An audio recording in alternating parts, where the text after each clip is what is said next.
Hi there folks, welcome to the A Minute to Midnight Show. This is Tony coming to you from New Zealand. With me today I have Eric Stogner in Georgia, and we've got quite a bit to talk about, so welcome Eric.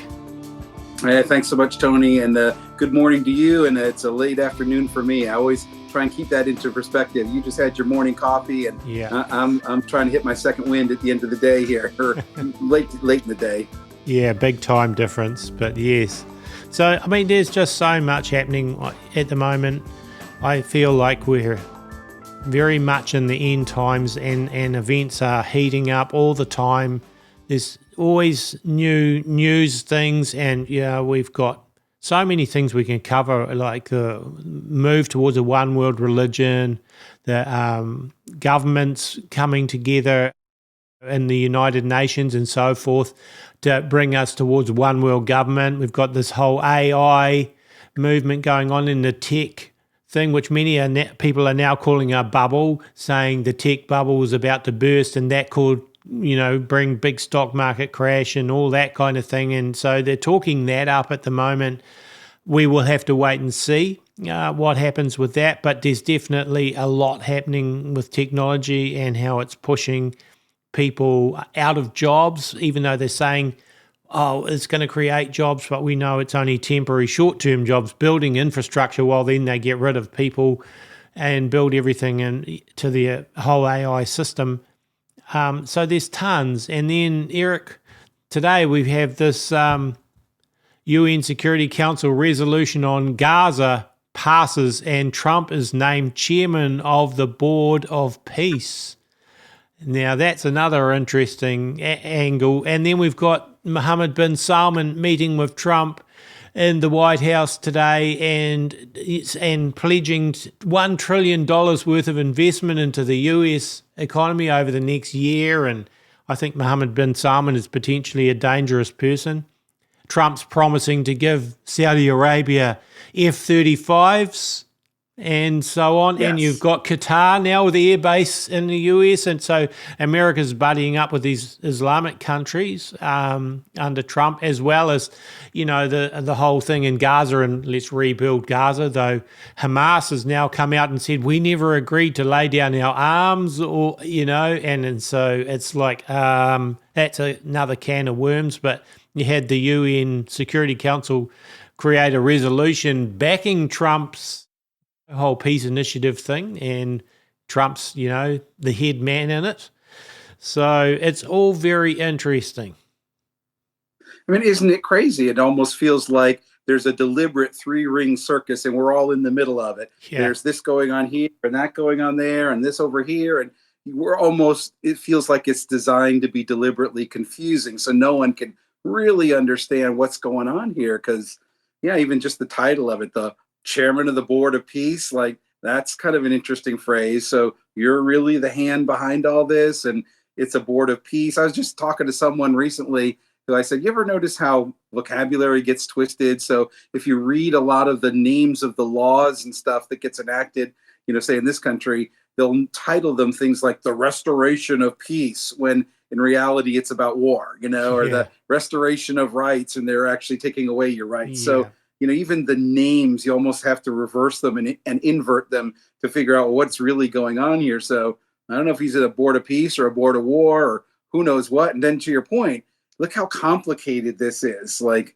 are we just doing a peacekeeping action in Gaza, or is it really part of a larger peace plan for the Middle East that Trump probably started back in the first term? And what does this really involve? There seems to be a lot of give and take. Like, the Saudis and other Arabs in the area are only agreeing to this because they're going to get something out of this. This is Donald Trump, after all, right? The art of the deal. So nobody's going to do something for nothing. So you got to wonder, like, what is everyone's take on this? Because everyone's going to get something out of it. And I think, like you said, like, is it the F-35s? And someone was pointing out, like, these are really advanced planes that give you air superiority and stealth capabilities and long distance and all that. So, I mean, that's a big cookie you're handing one side of this agreement. Well, that's the other thing is Mohammed bin Salman from Saudi Arabia has said that, they want to join the Abraham Accords. That's another thing that's just come out. And of course, that's another one of Trump or Jared Kushner's initiatives. And it's kind of like, and Trump's wanted to normalize the relationships, obviously, between Israel and Saudi Arabia. Then I believe the supreme leader of Iran sent Mohammed bin Salman a letter just before he went to the US, and I don't know what was in that letter. We haven't been told, but it would be interesting to know what Iran is saying to Saudi Arabia in this, because obviously they've been mortal enemies. And and in Israel, you've got some factions there that are angry about this resolution too, of course, and wanting to take out the leaders of the Palestinian Authority and so on and so forth. And they're some factions in Israel are very angry at Netanyahu for even allowing this whole thing. And so it's split and divide in Israel as well, the same as all the rest of the world. I mean, where is there no division amongst countries and within the country, the factions here and there? America's very divided. And so is so many other places. And at the same time, we've got this kind of ecumenical movement saying, we've got to all unite under this one banner. And you've got the Catholics joining in with Mormons, and then the Protestants coming back together with the Catholics, and we've got to have this great unity, and so on. Yep. So there's a whole lot of things we can cover in this. And I today. do want to get to that subject in a bit, but going back to this whole Middle East deal and what in the world is this chairman of the Board of Peace about, and the three-ring circus. The two scriptures really just jumped to mind when I first heard this is like Isaiah 21:2, where it says, "The treacherous dealer dealeth treacherously, and the spoiler spoileth." And I'm thinking, there's Donald Trump. He's the art of the deal. And all this confusion and chaos, it seems like a treacherous deal. He could be that treacherous dealer. Just kind of fits who he is, right? And let's have a look at what Trump actually has said. I'll just read it. Congratulations to the world on the incredible vote of the United Nations Security Council just moments ago, acknowledging and endorsing the Board of Peace, which will be chaired by me and include the most powerful and respected leaders throughout the world, Trump wrote in a Truth Social post. This will go down as one of the biggest approvals in the history of the United Nations, will lead to further peace all over the world, and is a moment of true historic proportion, he added. And Trump thanked all countries on the council, in addition to the countries that endorsed the resolution last week ahead of the vote but are not on the council, including Egypt, Jordan, Indonesia, Qatar, Saudi Arabia, Turkey, and the United Arab Emirates. Thank you to the United Nations and all the countries on the UN Security Council: China, Russia, France, the United Kingdom, Algeria, Denmark, Greece, Guyana, South Korea, Pakistan, Panama, Sierra Leone, Slovenia, and Somalia. That's Trump adding. So, as usual, Trump's touting himself. Of course, it's all about, look at me, what I've done. But exactly. And when he speaks, notice he doesn't just give the news or what's happening. Yeah. He tells us how we're supposed to react. Isn't this great? This is the greatest deal. It's like everyone has been dumbed down so badly that all of his fans, they just need to get that little signal. Oh, this is a great thing. Just parrot and puppet the emotions that you've been told to elicit. It's really an emotional battle. They want you to let your emotions get on board before you even intellectually evaluate, like, is this a good thing? What's the fine print? What's the catch in the deal, right? Yeah, it's all emotionalism and manipulation. Well, to me, it's obvious that the global elite didn't want Dumb and Dumber as the leaders of the US. I'm talking Joe Biden and Kamala Harris. Like they just never would have been able to get this stuff done. So right. Anybody. That's why we had to endure 4 years of Dumb and Dumber, so that everyone would be just driven to their wits' end and say, well, we need anybody from than him. So we're always told to pick the lesser of two evils, right? We're forgetting that, we're only presented two evils. But anyhow, lesser of two evils was Trump, right? Mm-hmm. And so by definition, because of 4 years of Dumb and Dumber, now we're going to embrace whatever Mr. Smart, Mr. Funny, Mr. Nice Guy. He's always proclaiming a victory before there is one even. Yes, and touting how great the US economy is doing and so on too, when in reality people are really hurting badly and jobs are going and AI is taking jobs and robots and so on. And obviously pushing that whole artificial intelligence in the tech industry big time. I mean, since day one, that's what Trump's done. I did actually see, I'll just quickly mention an article I saw in futurism.com, I think. It was titled, AI companies are treating their workers like human garbage, which may be a sign of things to come for the rest of us. And one economist estimates that tech companies accounted for 92% of the US GDP growth in the first half of 2025. You wouldn't know it by looking at the staff rosters, which seem to be plummeting at an alarming rate. Amazon, for example, recently laid off 14,000 corporate employees, despite posting billions in profits across a number of lines of business. And across the month of October, tech workers made up the highest number of layoffs in any industry, leading the charge in one of the worst single months for furloughs since 2003. And there were other things in that article, other layoffs and people getting paid less wages too, the ones that are being kept on. So and then it goes on to say, well, if that's how they're treating the workers, how are they going to treat the rest of us, basically? My own son is one of those workers. He got let go after 6 years at one of the big American telecom tech companies. And, I remember as he was going through school, like, you want to get a job in IT and telecommunications. This is a very stable industry. So he did. But yeah, if you think about AI, people are worried all these fairly creative jobs are being impacted by AI. But actually, there's not a lot of creativity in IT.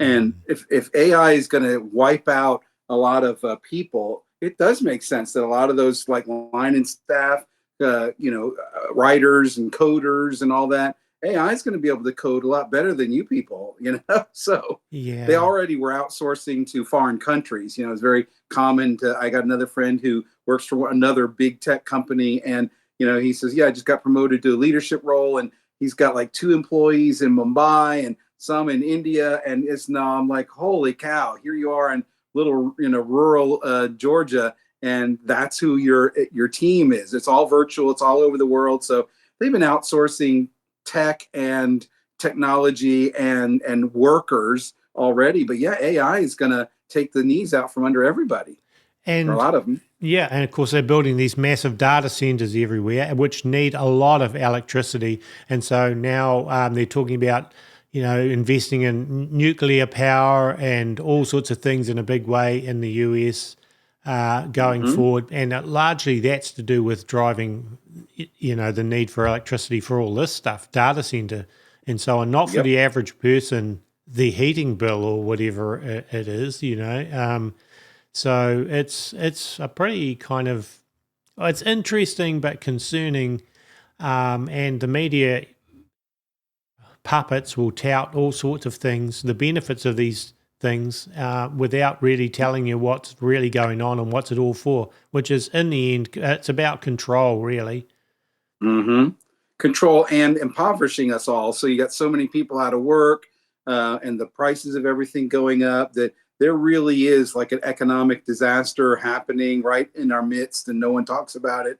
And you can see it leading towards just widespread famine. And eventually, when you got so many people that are going to be starving and in need, suddenly everyone's on their knees and in desperate shape. And suddenly, whatever the government's going to propose, well, we'd like to give you UBI, for instance, universal basic income. But in order to qualify for that, we can't have fraud, waste, and abuse. So, following Doge and all that, we're going to have some really biometrically driven IDs in order for you to qualify for your basic income. And you want to eat, don't you? So they will really have everyone. Texas is the latest state to be jumping on board with legislation towards having everyone on the internet having to have like a biometric ID type of thing before you can access websites and so on. So that's happening big time around the world, the whole digital ID, and then the big push for, but to keep children safe and so on, everyone needs to be able to prove their identity and their age. So we have to introduce a system so all anonymity is gone,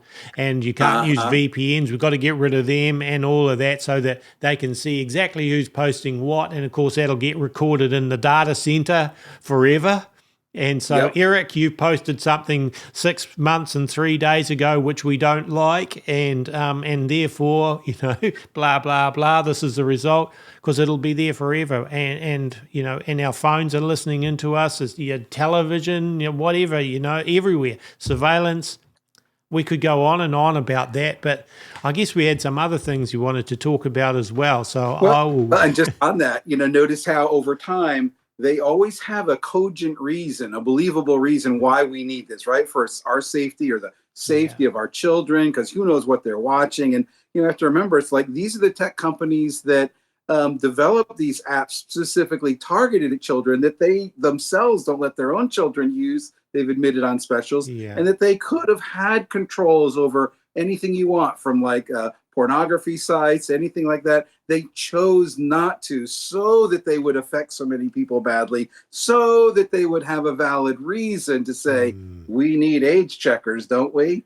And it's funny, just earlier today, I had to log in on a Microsoft Teams meeting. It had been a while since I'd used Teams, so I had to update, everything.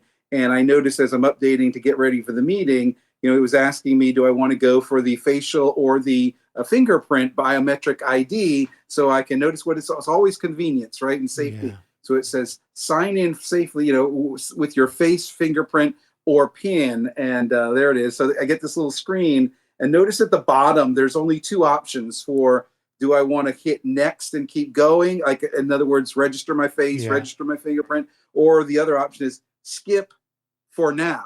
It doesn't say skip forever or heck no, never. It says skip for now. And to me, that's just a foreshadowing. Like, there's going to come a day there won't be a skip for now. You'll either have to facial recognize on fingerprint, or you don't get access to the internet or Zoom or whatever it is. So they're giving us a heads up. It's coming, whether you try and resist it or not. And of course, governments will all want that.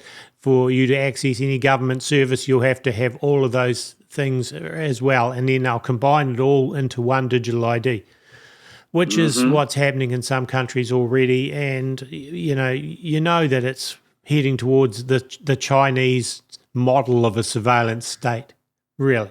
Right. So really, we're commenting before we got on that your last video where you didn't have a guest, it was just you giving your news and views kind of thing. Yeah. And I ended up watching that. I got up in the middle of the night to use the bathroom, like at 4 a.m. And I just happened to click on the phone and saw you had posted the video. And I made the mistake of watching it at 4 a.m. because I could not go back to sleep. You had so much there that was, very disturbing, honestly. And I knew better. I'm like, just watch it later. But no, I had to watch it now because I was interested. And you covered so much. And for whatever reason, one of the things that two things really gets my attention amongst all the things that are out there, Palantir and surveillance and all that stuff. I know about all that. But the bit about AI, when it comes to first robotics, I really have a feeling like the robotic dogs, the robotic robots, that's going to be an issue. I mean, I could almost picture, like in films have made us prepared for this, right? Kubrick during 2001, where robots were controlling the life systems on a spaceship. Then Kubrick's film with Spielberg that we've talked about in a previous show, where the film was called AI, Artificial Intelligence. And it was about a lifelike robot that was built not like previous generation of robots where they were meant for like household help, doing the laundry or whatever. This was a robot primarily built as a companion bot. It was a young boy who was supposed to be a companion for a couple that had lost their child, right? So now it's a robot meeting human needs. So I think of robotics and where things are going on both those scales, like RoboCop. You're going to have robots that will not have any conscience whatsoever. You'll be dealing with a machine when you get pulled over or hauled in, or robo dogs with guns and all that stuff. Yeah. And then this kind of companion AI stuff. And that's really creepy, not only because I think I sent that video to you where someone did a whole spiel on AI is the most demonic thing our generation has ever built.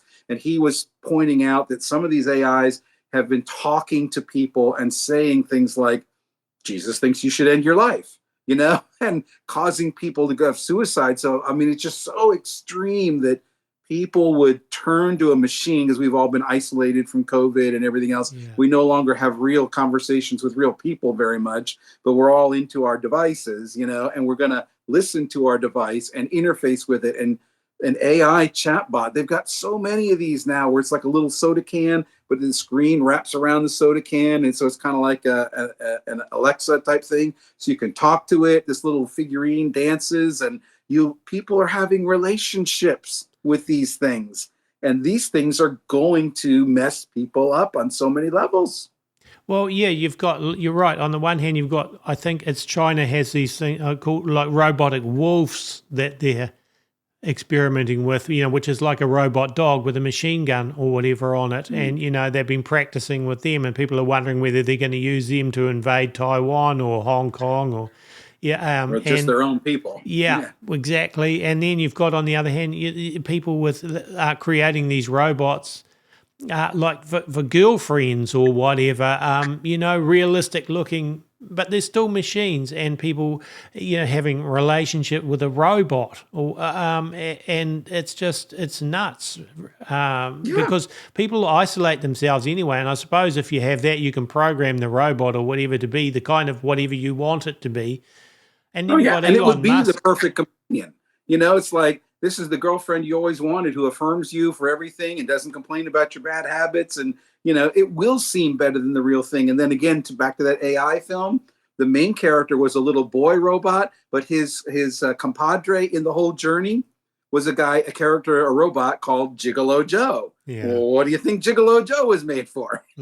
So it's just crazy that these relationships with cyborgs, or just the talking part of it, just the AI aspect. And imagine when it gets in people's heads and starts brainwashing them or playing God. Yeah. And now if you start turning to AI and say, well, what does Jesus say? Well, and we talked about this offline. On one hand, technology is neutral, right? It's just a machine. It's just circuitry. But AI is so different because it has to be trained. It has to learn by human models. And that's how it gets better and better and more realistic. So clearly, it's like a human baby. Like if you train up a child and you have a rotten person as their teacher, they're going to be rotten. Well, it's no different with an AI, only it's worse. And you could even have the programmers of the AI deliberately put evil planning into its thought process, its brain. So, hello, this very well could be the most dangerous thing ever made, to convince people and deceive them. And what does Scripture say is the number one sign of end times? Deception. Yeah. So. And you've got to think the people that are creating the AI are basically atheists or Luciferians, or Luciferians disguising themselves as atheists. And they are not coming from a Christian point of view. They're coming from a godless point of view, or a god who is Lucifer as their god. And they are the ones creating all this technology. And they're in favor of transhumanism, like Humans 2.0, upgrading humans and all that. So, of course, what they believe is going to end up going modeled into the creations that they're creating. And so it's inevitable that that's the way it's going to go. It's not going to take us towards a Christian world view. It's going to take you towards a Masonic, Luciferian type worldview. That's what I see. And isn't that sort of the bottom line we want people to understand, is that we may see things happening in the world of politics and in the world around us, but at the end of the day, and really at the beginning of the day, it was always about a spiritual war. Yeah. And, it says in Scripture, we do not battle against flesh and blood, but against spiritual forces in high places. So, the UN, the Masonic, that all has a very spiritual Luciferian thing. I mean, they can name him by name, the light bearer, right? So what's the agenda? Is always to seduce people to his way of thinking and away from the true God that created creation. So that's where I think we've even mentioned in the past, Antichrist, for instance, does not mean the opposite of Christ. It actually means in place of Christ. Yeah. I mean, yes, he's working at odds against Christ, but the Antichrist will not be someone that looks and seems so totally obviously opposite. It'll actually be the opposite. It'll be a representation that is similar. It's like almost Christ. It's not quite Christ. It's the, a really good fake, a good deception. So yeah, it's this is a spiritual war we're in. So maybe we could even shift gears and talk. I know Joni Stahl is a frequent guest on your show, and she just released a video that I happened to catch this morning. And I know you haven't had the chance to watch the whole thing yet, but basically everyone should go take a peek at it, because I think it is just a slice of spiritual warfare life in the life of someone we know and trust, Joni. And so she tells a very interesting story that she and her husband experienced a kind of spiritual attack and warfare while they were actually out trying to get away from it all, trying to get away to a mountain retreat. So I really think that's a good thing to kind of, close out or use the last portion of our show, just talking about the spiritual aspects of what we see happening, whether it's what Trump's doing in the Middle East, what our elected leaders in our own country are doing, the kind of the walls that are encroaching around us to where our technology is forcing us. It seems like it's this neutral technology, when in reality, there's nothing neutral about it. There's nothing neutral about the agenda behind it that's pushing it. The technology is just their tool. So basically, in my own life, there's been some interesting things flaring up lately. And I was sharing those with you also, Tony, offline, that, really seeing some intense spiritual warfare happening first at my own church. My own church is splitting and dividing, and my senior pastor is being routed out of town on a rail by a small but vocal faction. And I won't go into the details, but basically couldn't be more clear that there are wolves in sheep's clothing, and spiritual warfare is just out there, just on full display, naked kind of thing. And so I've been helping him to try and pray through this and fight against it. And, what I tell to other people, if you don't think spiritual warfare is real, believe me, it is alive and well, and it flares up. Like Joni says in her video, it flares up against those who are doing something good, in the realm of Christ. I mean, I would even say, Tony, that time months ago when you and Holly were driving in the car and had that accident, bam, that felt like a spiritual attack, like a shot across your bow. Like, you're doing too much damage for Christ, too much damage for good. I need to try and slow you down. Yeah, and well, we've been talking about that, Holly and I, actually, a bit lately, and we're feeling like we're under spiritual attack and spiritual warfare, and attacks on our minds, and just a lot at the moment as well. I guess Holly and I'll probably do something on it, and shortly, I think she wants to just talk about it. So we'll probably end up doing at least a short video, maybe in the next few days, on that side of things too. So it's definitely a spiritual battle, and I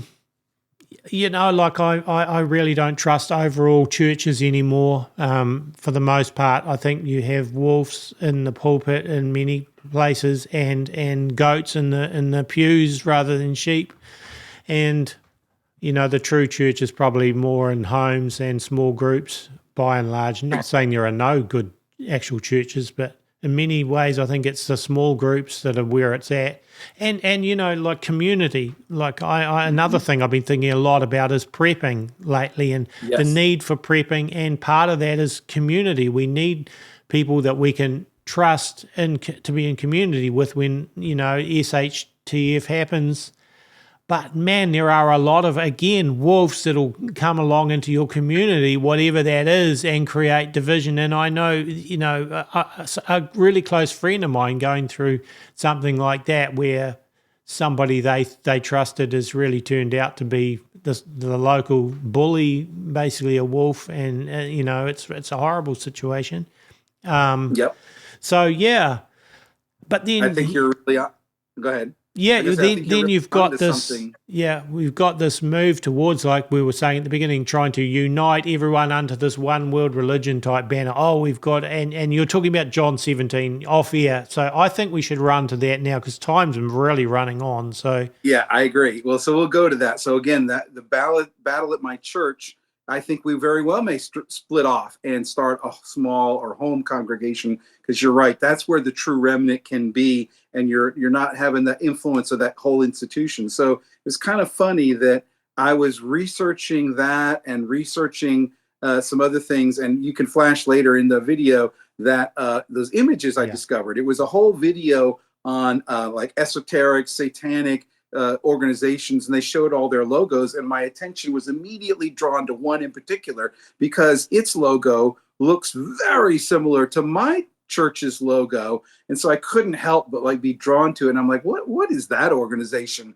And so it basically is an image of like what looks like a ship with a big cross, and then below it is some water, and then so it looks like a ship that's a churchy thing with a cross in it, and then it has a word in Greek that is Oikomene.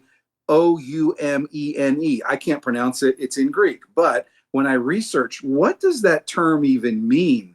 And it means ecumenicalism. So suddenly here's a chart of images that are all under this Luciferian thing. And there's one up there, which I've never been familiar with, that's basically saying part of our program is to be ecumenical. And so we've mentioned this, I think, in the past. We're seeing it all over the news. Like you said earlier, you're seeing a big push towards Protestant churches and evangelicals coming together and combining with the Roman Catholic Church. And, is this a revised Roman Empire and all that? And this is the other personal story I was going to bring into today's thing before we wrap up, is that through a series of events, I met some guy. And you ever notice when someone comes on really strong to you, either you really do have a good tie, or there may be an agenda that could be coming your way. And so this guy suddenly is talking to me, and he's got everything in common with me, and he wants me to suddenly meet somebody who he's deeply friends with and involved in his ministry. And so he invites him over to my house, which I thought that was kind of pushy. But when I looked up the name of the organization, I sent this website to you there earlier, Tony, where it's called John 17 Movement. Never heard of it. Never heard of that organization, but I certainly know John 17. And to me, it's one of those verses that the Lord has really called my attention to over the years, because it's one of the most often misquoted and what I would say almost either deliberately or not deliberately misapplied, misquoted verses. Because it's a passage in John 17 where Jesus is about to depart soon. And he basically is saying, I don't pray for you, my followers, that you would be taken out of the world, but rather that you would have a union as I do with the Father. And so the false belief is that this is Jesus saying, I want unity amongst all my people. Everyone who claims my name must be unified.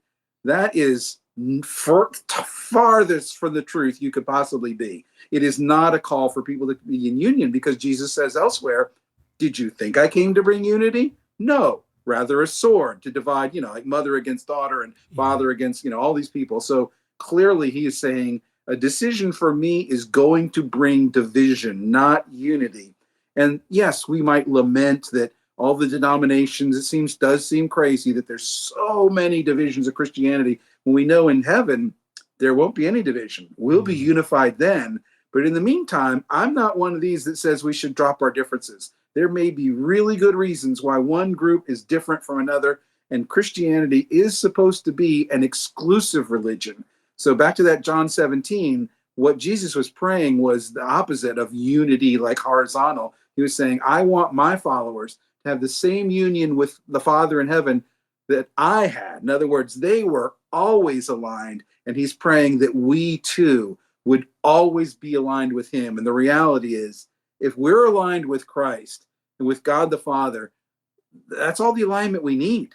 We are set for life if we are aligned with him. And that's what it says. Like, we will have his spirit within us, and our spirit will commune with him, and the Holy Spirit will be like the means of our connection. So all that to say, I was almost shocked, and it felt like another three-ring circus of spiritual, craziness going on in the world, in my world, that how did this guy who I barely know suddenly want to invite the leader of this ministry that I'd never heard of over to my house and talk about, when I read their website, it's all about unifying the family of God, praying for the Pope, even though I'm not Catholic, merging with the Catholic Church. I was like, whoa. Yeah. No. Yeah, absolutely.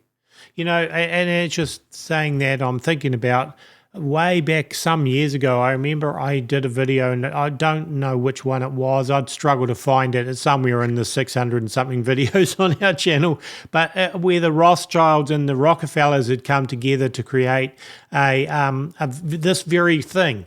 That our movement, I don't remember the name of it, but it was a coordinated effort to kind of bring unity among churches. And we know that they're not even Christians. And of course, John D. Rockefeller was involved in all of that type of stuff way, way back even then. So it's very interesting that you've got these Luciferian families, in a way, involved in bringing this so-called unity amongst, the Christian brethren.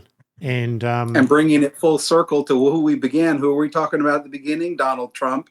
What does he have in his administration? An office of faith and faith matters. And he has this whole cornucopia of faiths that are in there. And then Donald has had, Catholic priests and events held at his home and residence in Mar-a-Lago.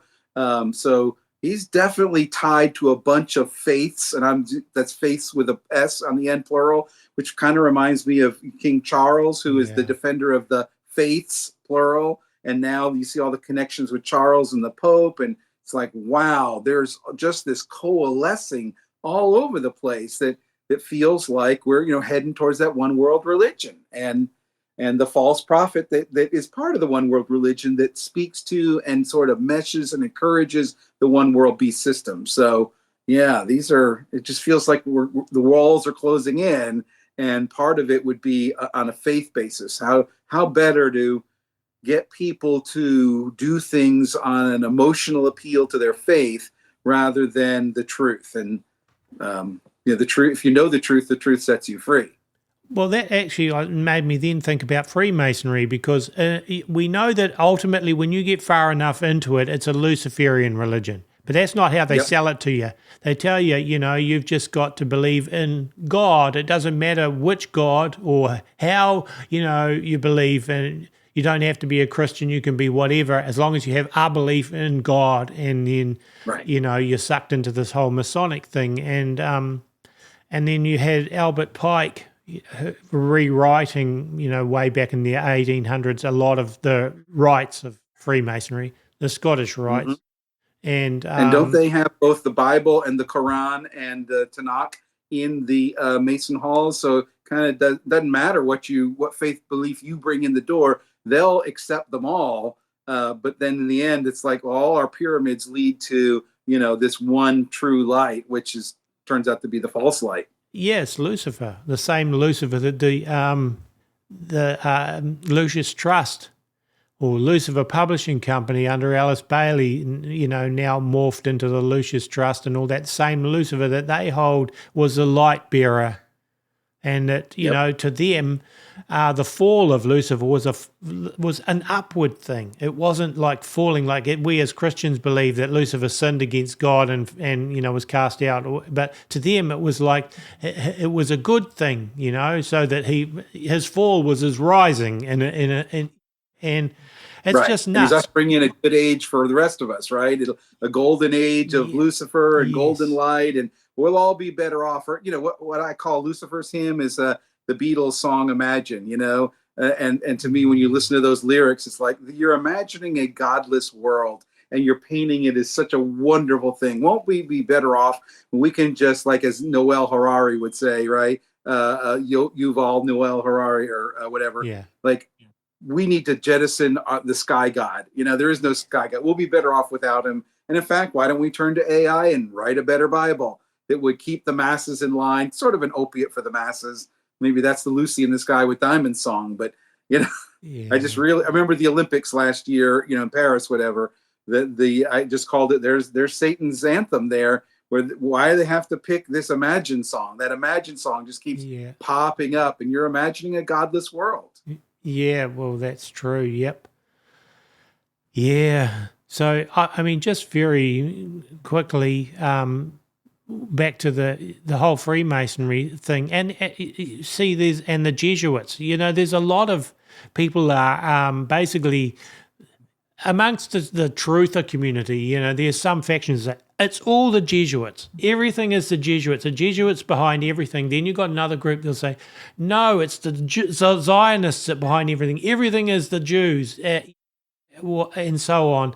And then you've got others that'll say, it's the Freemasons. The Freemasons are behind everything, and so you get these different people, and everyone's convinced that one of those three groups is behind everything. And I think it's Lucifer and Luciferianism that's behind all of it, no matter which one of those groups. Yes, exactly. Meanwhile, we've got the three-ring circus going on. It's them. No, it's them. And like we're all in this confused echo chamber deliberately, because most people, that just blows their mind. And they're like, okay, I don't want to know it. See no evil, hear no evil, speak no evil. I'm just going to zone out on my device, and that'll be my world. That's what they want. People so mesmerized and confused, bread and circus. Like, it's probably a combination of all the above, like you say. And ultimately, who are they? And that makes biblical sense, right? Jesus said the whole world, not part of the world, the whole world lies under the power of the evil one. And so, until Jesus returns or we get swept up into the kingdom of heaven and pass into heaven ourselves, that's the world we live in. Spiritual warfare is a normal thing. And the more spiritual minded you are, the more you're going to be a target of it. That's our world, like it or not. So, now my thoughts go along those lines back to 1776. Adam Weishaupt, founder of the Illuminati. And basically, he was supposedly a disgruntled Jesuit. But really, was he? Or was it a part of the Jesuit? And then, the goal was 6 steps towards basically what we're having now. Get rid of private property, get rid of religion, the whole works. And then the Illuminists moved to take over Freemasonry and control Freemasonry. And then... So you have the Jesuits and the Freemasons and all that, all under this Illuminati kind of banner to try and unite them all. And, of course, we've now had more than 200-odd years since then for the underworkings of it, I believe, to get us into this whole unity. And then, of course, there's the Islamic world as well. That's another big part of this. And, of course, like you mentioned, you can be... an Islamic believer and be part of Freemasonry as well. And they have their own, branches of Freemasonry too. So it is one big can of worms. But one thing we do know is at the top of it, we have one entity, I believe, Satan or Lucifer.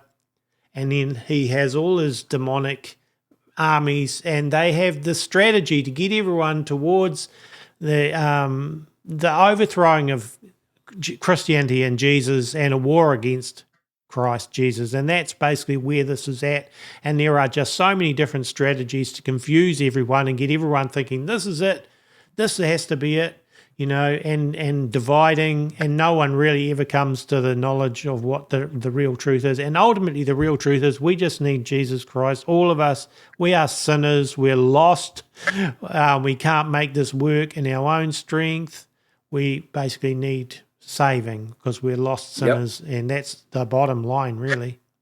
And so right you are. Notice you went back to 1776 and well beyond that. The evil plays the really long game. We all live our 80 years or so typically, but evil's been at this since the beginning and has been scheming. My personal view is in some ways the United States was sort of a creation of the Luciferians and all, and how in global history, the United States was kind of protected from war on the home front and that kind of thing. And if anything, it allowed the United States to be like the military industrial complex to build military. And then once it built into this army of world might, well, now we'll go ahead and use it and stir up all the wars and do everything else we have going on. So in some ways, I think of this nation as sort of an incubator, an innovation hub, so that we built a lot of this stuff. We didn't do it all. We needed China and other people to copy these things and mimic them and all that. But the United States has been a big player on the world, and we still are. And Trump loves to brag about it. We're the biggest contributor in NATO and UN and blah, blah, blah. And, there is truth to that, but I think it was sculpted that way. This was all planned that way. The Statue of Liberty, who built that? The Some Freemasons in France, who's decided to set it up as a gateway to our country. I mean, this is a really long game that's being played, and almost like a logarithmic graph that goes up, like that. That's what it feels like. We're in those end times where the stuff that was happening at a low level for so long is just going off the charts. We're heading to something. The Washington Monument, that's another one, the obelisk. You've got all the things on the US dollar are Freemasonic. The pyramid with the capstone and the eye, and it's all in there. And people say America was founded as a Christian country. No, it wasn't. There were some Christians that came to America in the early days for sure, but it wasn't very long at all. And you had the Freemasons there, and you had them as presidents early on. And I think it was Andre mentioned the Treaty of Tripoli, I think it was called, where you go back and you look at that, and that's early on. The US is not a Christian nation, and that was to appease the Muslims. Wasn't that a brilliant bit of research he did to find that? I had never heard of that thing. No, I hadn't. And either. There it is in writing, like in the fine print at the. Yeah, that was a pretty good find that Andre did. And you'll know, like, you obviously don't watch a lot of American news. I try and avoid it too, but in the background of almost every newscast is that obelisk. You see the Washington Monument, and in theory, it's like, oh, that's just to show you their correspondences in Washington. That can be anywhere. They can be sitting in a desk in anywhere, and so they're always showing that. It's always in the background, and so are like the One World Trade Center. The Luciferian inverted pyramids smashed together to form the new One World Trade Center. So whenever there's a film or something shot in New York, you'll usually see that as like an imposing figure in the background, almost like standing in the background watching you. Same with the newscasters. No matter what they got, there's that obelisk that just to remind you, like, that's what, don't think this is what we're telling you it is. That obelisk is telling you something, just like the Capitol and the layout, and really even how it mirrors the layout of the Vatican and their obelisks and their domes. You got the male and the female and the blah blah blah. So they do, like, Masons are all about bricks and mortar, right? They do like to build their monuments and something that's lasting. So it's hiding in plain sight, this great edifice that some great architect built. But it's more than just architecture. It's sending a signal. Yep. So I guess to look to close up, I suppose the points we really want to get across is people need to just wake up to not be buying into the whole lie that the media is telling you, or that the politicians are telling you, and that you've got to jump on board with this whole thing, but to wake up and realize we are truly heading towards the end times that Jesus spoke of that will culminate in his return. Exactly when that'll be, we don't know, but I think it's getting closer and closer, and it may not be that far away, but a lot's going to happen in the next while. We need to really keep our eyes and our focus on the Lord, and not on people and politicians and not believing all the ecumenical lies and all that either. So, well, Eric, thank you for being on the show. I think we've covered a lot of ground, and it's been a really important discussion. I hope people as always, share it. I enjoyed it. And to end on a positive note, it says that in Scripture that we should encourage one another, and that when we see these things even begin to happen, we're supposed to look up and realize our redemption is drawing near. So, in spite of all the gloom and doom, and that it's not all gloom and doom. This is how the Lord laid it out, and there's a good ending. We're on the right side of his history. Absolutely.